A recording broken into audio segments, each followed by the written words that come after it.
Denis Jambard, bonjour. Bonjour Mounia. Alors, un nouveau gouvernement français a été annoncé hier soir suite à la nomination en début de semaine de Gabriel Attal, le ministre de l'Éducation, au poste de Premier ministre.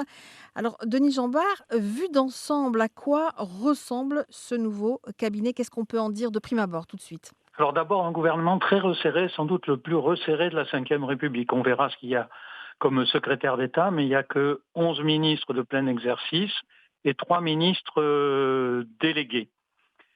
La deuxième chose, c'est que plus de 50% des ministres d'exercice sont des anciens de l'UMP, recyclés les Républicains. Et c'est clairement un cap à droite. Il n'y a aucune prise de gauche, ai-je envie de dire. D'ailleurs, on pourrait dire au passage que ça libère un gros espace politique pour la social-démocratie. Saura-t-elle s'en emparer? Mais c'est une vraie interrogation qu'on peut poser, une vraie question qui s'ouvre, puisque on a cette nouvelle orientation politique qui tourne le dos à bien des écarts ou en même temps, et c'est pas le petit passé socialiste du Premier ministre qui peut faire croire que ce gouvernement penche plutôt sur la gauche. Et un La cap à troisième chose, droite, pardon, un cap à droite, selon vous, Denis Jambard, en prévision de l'élection présidentielle? je crois que c'est une manière de prendre en compte l'évolution de l'opinion publique enregistrée dans les sondages. On est dans un gouvernement qui suit l'opinion, qui ne la précède pas, qui ne la devance pas et qui n'essaie pas de l'orienter. On l'a vu d'ailleurs à travers la loi sur l'immigration. C'est le Premier ministre d'ailleurs est le fruit d'un mouvement d'opinion après sa nomination au ministère de l'Éducation. Tout d'un coup, une étoile est née et Emmanuel Macron s'en est emparé pour essayer de redonner un peu de brillant dans un ciel macronien devenu très nuageux.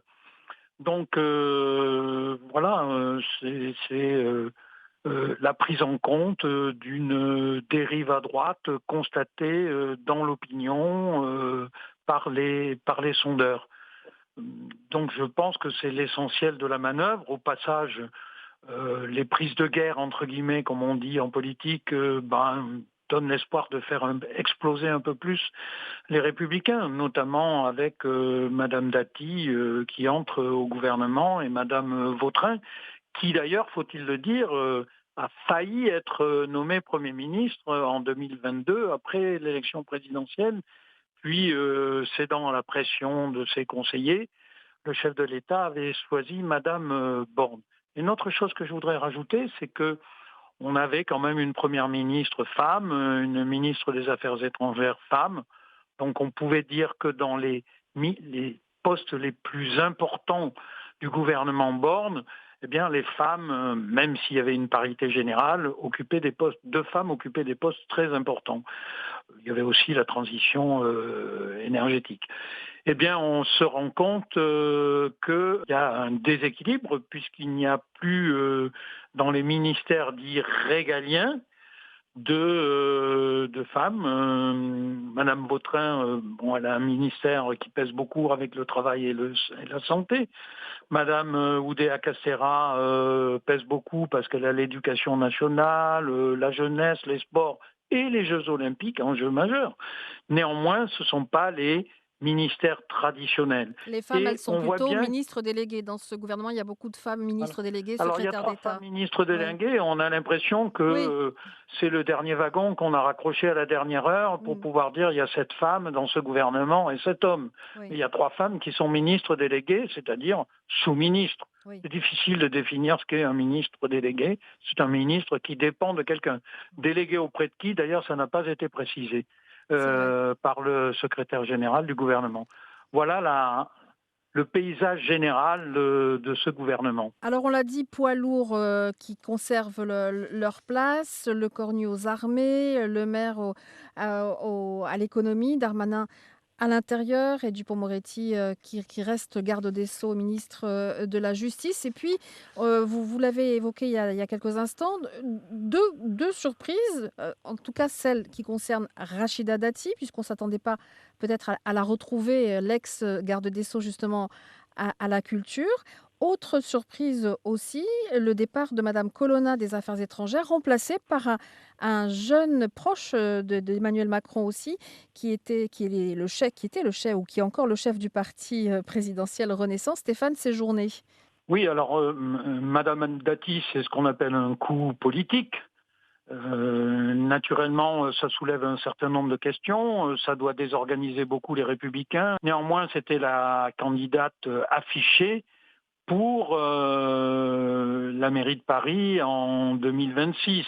Alors on murmure qu'il y a un accord qui a été passé, semble-t-il, pour qu'elle soit la candidate pour la mairie de Paris et qu'elle n'ait personne contre elle. D'autant que Gabriel Attal étant Premier ministre, on le voit mal partir maintenant à la conquête de Paris, puisqu'il était aussi Oui, c'est vrai. Mmh. dans les starting blocks. Mais il y en avait un autre personnage qui lui est sanctionné. Il faut bien noter que les frondeurs qui avaient protesté sur la loi immigration sont écartés du gouvernement. Je passe à Clément Beaune et Madame Abdoul Malak, qui était ministre de la Culture, qui avait manifesté leur désaccord, et donc on ne les retrouve pas dans ce gouvernement.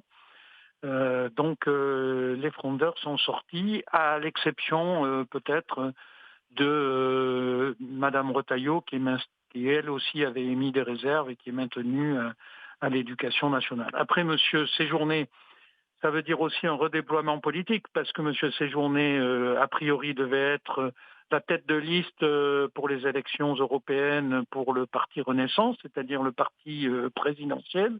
Le voici ministre de l'Europe et des Affaires étrangères, hein. C'est dans cet ordre-là que ça a été évoqué Oui, par absolument. le Oui, oui. secrétaire général du gouvernement, donc une espèce de signal envoyé européen et une manière de dire l'Europe, ça sera pour lui et les affaires étrangères, ça sera pour le président de la République, puisqu'on sait bien que c'est un domaine tout à fait réservé, et notamment par Emmanuel Macron. Je pense que de ce point de vue, la politique étrangère de la France, qu'il conduisait lui-même de manière très jupitérienne, et d'ailleurs ce qu'avait marginalisé d'une certaine manière Madame Colonna, qui avait été même d'une certaine manière tensée publiquement par le président de la République, notamment sur les questions du Proche-Orient, eh bien là, rien ne va changer sous le soleil macronien. Monsieur Séjourné s'occupera de l'Europe, ce qu'il faisait jusque-là d'ailleurs, en étant aussi le président du groupe entre guillemets macronien au Parlement européen, et donc c'est bien ça qui est dit à travers l'énoncé de ses fonctions.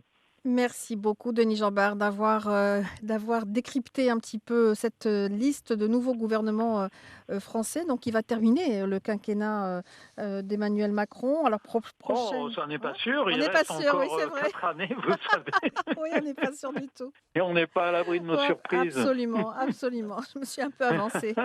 Je vous remercie et je vous souhaite une très belle Merci journée. beaucoup et bonne année à tous vos auditeurs. Merci beaucoup, bonne année à vous aussi, merci.